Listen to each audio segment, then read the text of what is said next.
નમસ્કાર વિદ્યાર્થી મિત્રો, કેમ છો બધા? આશા રાખું છું કે બધા મજામાં હશો. તમે જાણો છો એ રીતે કે હું Sahil Jivani with digital education સાથે મળીને તમને ભણાવી રહ્યો છું ધોરણ 6 નું અંગ્રેજી વિષય. અને એની અંદર હવે આપણે પહોંચ્યા છીએ ત્રીજા ચેપ્ટર પર. અને ત્રીજા ચેપ્ટરનું નામ છે સ્ટ્રેન્થ ઓફ નેચર.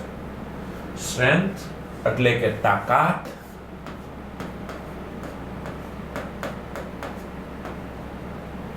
તાકાત, નેચર એટલે કુદરત, એટલે કે કુદરતની તાકાત. પાઠનું શીર્ષક છે કુદરતની તાકાત. અને સૌથી પહેલો ભાગ છે લિસનિંગ. લિસનિંગ શરૂ કરીએ પહેલા ઘણા બધા વિદ્યાર્થી મિત્રો, વાલી મિત્રો અને શિક્ષક મિત્રોને એમને કોમેન્ટ્સ મળતી હતી કે સર ધોરણ 6 નું સંપૂર્ણ અભ્યાસક્રમ અને એના પણ સારા અને શ્રેષ્ઠ વિડિયો લેક્ચર્સ જો અમારે જોવા હોય તો અમારે શું કરવું જોઈએ? તમારે કરવું જોઈએ માત્ર ને માત્ર એટલું. શું કરવું જોઈએ? તો કે ધોરણ 6 ના નવા સંપૂર્ણ અભ્યાસક્રમ મુજબ તમામ પ્રકરણના વિડિયો લેક્ચર્સ માટે, અને એમાં પણ કયા કયા વિષય? તો ગણિત, વિજ્ઞાન, અંગ્રેજી અને સામાજિક વિજ્ઞાન. આ જોરદાર, જબરદસ્ત, મસ્ત તમામ લેક્ચર્સના વિડિયો માટે તમારે કરવાનું એટલું છે કે, અને એમાં પણ ભાઈ અંગ્રેજી વિષય મારી એટલે કે સાહિલ સર સાથે જોડાઈને જોવા માટે, સાહિલ સર સાથે ભણવાની સફર કરવા માટે કરવાનું તમારે એટલું જ છે કે માત્ર ને માત્ર તમારા મોબાઈલની અંદર પ્લે સ્ટોરમાં જવાનું. આ પ્લે સ્ટોર એપ ની અંદર જશો અને લખશો વેટ ડિજિટલ એજ્યુકેશન ની સરસ મજાની મોબાઈલ એપ કે જેના 5 લાખ ડાઉનલોડ્સ છે. એ સરસ મજાની એપ તમે ડાઉનલોડ કરશો અને ઓપન કરશો એટલે આવું એક સરસ મજાનું આઉટલેટ દેખાશે, જેમાં તમારે તમારો મોબાઈલ નંબર નાખવાનો છે. શું નાખવાનું છે? તમારો મોબાઈલ નંબર. મોબાઈલ નંબર નાખીને જેવું સેન્ડ ઓટીપી પર ક્લિક કરશો અને ઓટીપી એડ કરશો, આ ઓટીપી જેવો એડ કરશો એટલે તરત તમને લઈ આવશે અહીંયા આગળ. અહીંયા આગળ જેવા આવો છો એટલે તાત્કાલિક તમારે પેઇડ કોર્સ પર ક્લિક કરી દેવાનું છે. પેઇડ કોર્સ પર ક્લિક કરો એટલે આ રીતનું કંઈક આવશે. થોડા નીચે જશો એટલે તમને દેખાશે ધોરણ 6 ના વિષયોનું મટીરીયલ. જોશો એટલે તમને બધું જ અંદર મળી જશે. અને એનાથી પણ જો આગળ વાત કરીએ તો ધોરણ 3 થી 12 ના તમામ વિડિયો લેક્ચર્સ તમને YouTube પરના તમામ વિડિયોઝની જે લિંક છે, તમામ વિડિયોઝ તમને અહીંયા આગળ જોવા મળી જાય છે. બરાબર? સો આ રીતે આપણે એપ્લિકેશનનો ઉપયોગ કરીશું અને આના દ્વારા તમને સંપૂર્ણ અભ્યાસક્રમ એક જ જગ્યાએ, એક જ રીતે અને ખૂબ સારી રીતે ઉપલબ્ધ થઈ જશે વિદ્યાર્થી મિત્રો. તો ચાલો આપણે આપણું ચેપ્ટર 2 કુદરતની તાકાત વિશે વાત કરીએ. કુદરતની તાકાતની જો વાત કરીએ તો સૌથી પહેલા શરૂઆતમાં આવે છે લિસનિંગ ની અંદર મોર્નિંગ સોંગ. મોર્નિંગ સોંગ એટલે સવાર ગીત અથવા તો સવારનું ગીત. Sorry. When birds get up.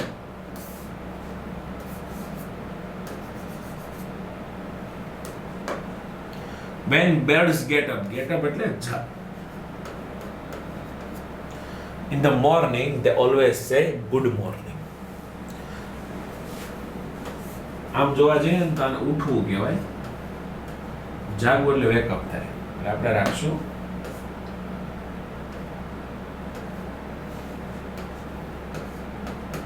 ઉઠવું.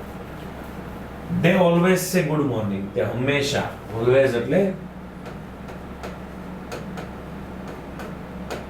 હંમેશા કહે છે good morning. when birds get up in the morning, this is what they say. કે જ્યારે પક્ષીઓ સવારે ઉઠે છે ત્યારે તે શું આજ બોલે છે. સુપ્રભાત બોલે છે. When birds get up in the morning, એટલે કે જ્યારે પક્ષીઓ સવારે ઉઠે છે, they always say good morning. તે હંમેશા કહે છે કે શુભ સવાર. When birds get up in the morning, this is what they say. કે જ્યારે પક્ષીઓ ઉઠે છે તેઓ આવું કંઈક બોલે છે. કેવું બોલે છે? તો સર એવું બોલે છે, આવું બોલે છે કે ભાઈ ચીપ ચીપ, ચર્પ ચર્પ, ગણું ચર્પ ચર્પ, ચર્પ ચર્પ, ચર્પ ચર્પ, ચર્પ ચર્પ. When birds get up in the morning, this is what they say. Okay, chap chap chap chap, chap chap chap chap. Okay, chee chee chee chee, chee chee chee chee, chee chee chee chee, chee chee chee chee, chee chee chee chee, chee chee chee chee. રમત નથી કરતો, હું લખ્યું છે સાચું. જો કે ભાઈ when birds get up in the morning, this is what they say. જ્યારે પક્ષીઓ સવારે ઉઠે છે તેઓ કંઈક આવું બોલે છે. When dogs get up in the morning, they always say good morning. કે જ્યારે ડોગ એટલે કૂતરો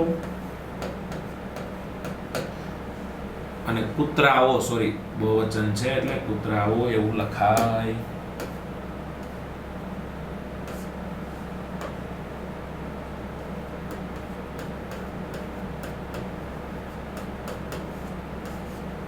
કૂતરાઓ જ્યારે સવારે ઉઠે છે they always say good morning. તે હંમેશા કહે છે કે good morning. When dogs get up in the morning, this is what they say. અને જ્યારે કૂતરાઓ સવારે ઉઠે છે ત્યારે આ જે છે એવું બોલે છે. When dogs get up in the morning, they always say good morning. એટલે કે જ્યારે કૂતરાઓ સવારે ઉઠે છે તેઓ હંમેશા બોલે છે સુપ્રભાત. When dogs get up in the morning, this is what they say. કે જ્યારે કૂતરો સવારે ઉઠે તેઓ આવું બોલે છે. ચાલો આગળ વધીએ.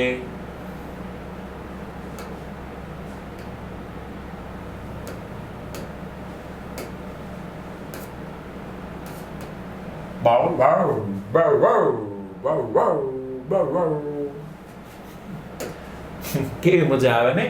Bow wow, bow wow, bow wow, bow wow. When dogs get up in the morning, this is what they say. Bow wow, bow wow, bow wow, bow wow. ગુજરાતનો કૂતરો હોય bow bow bow bow bow. આવું કંઈક બોલે. When dogs get up in the morning, this is what they say. જ્યારે કૂતરા સવારે ઉઠે છે તેઓ આવું બોલે છે. બરાબર. આપણને શેની વાત કરી? પક્ષીઓની અને કૂતરાઓની. આપણને કીધું છે કે આપણે આપણી જાતે કંઈક થોડું બનાવવાનું થાય છે. Study the example and write new stanza for the poem. કે ભાઈ આ એક્ઝામ્પલ જોવો અને સ્ટેન્જાનો નવી સ્ટેન્જા એટલે કે નવી કંઈક પંક્તિ બનાવો. નવું બનાવવાનું છે, બનાવીએ. For example cat and meow. When cats get up in the morning, they always say good morning. જ્યારે બિલાડી સવારે ઉઠે ત્યારે બોલે good morning.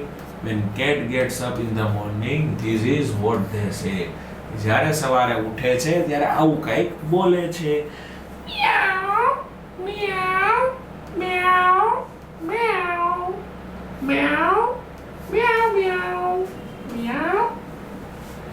When cats get up in the morning, this is what they say. આવા છે ને અલગ અલગ અવાજ કાઢવાની મજા બહુ આવે નહીં?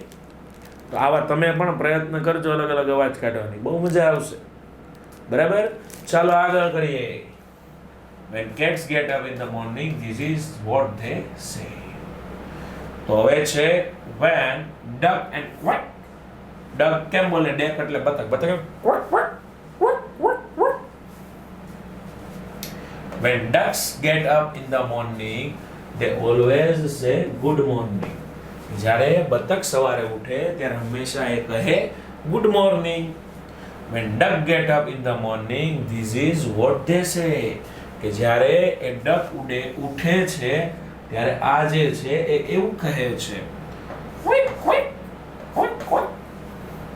When duck get up in the morning, this is what they say. કે જ્યારે તે ઉઠે ત્યારે આવું કંઈક બોલે છે. આગળ છે crow and cow.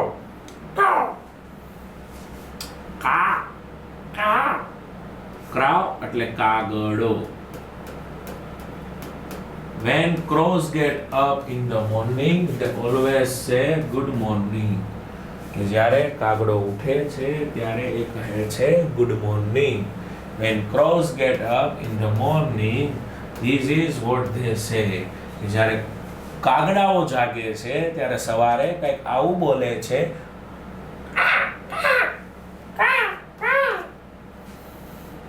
When crow get up in the morning, this is what they say.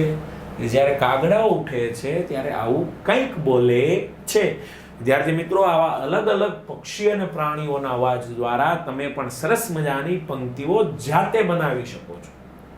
તમારી ઈચ્છા અનુસાર ડક, ક્રો, કેટ આવું આપણે લીધું. તમે બીજા પણ પક્ષીઓ કે પ્રાણીઓ લઈ શકો. કાવ એન્ડ ભેં ચાલે, બરાબર. ત્યારબાદ તમે સિંહ એન્ડ ભેં આવું કાંઈ પણ લઈ શકો છો. આશા રાખું છું ખૂબ મજા આવી હશે, ખૂબ આનંદ આવતો હશે. તો આવા ને આવા વિડીયો જોવા માટે અમારી વેબ ડિજિટલ એજ્યુકેશન સાથે જોડાઓ. અને જો તમને મજા આવી હોય તો લાઈક અને કોમેન્ટ અવશ્ય કરશો, બરાબર. ત્યાં સુધી જય શ્રી કૃષ્ણ એન્ડ જય હિન્દ.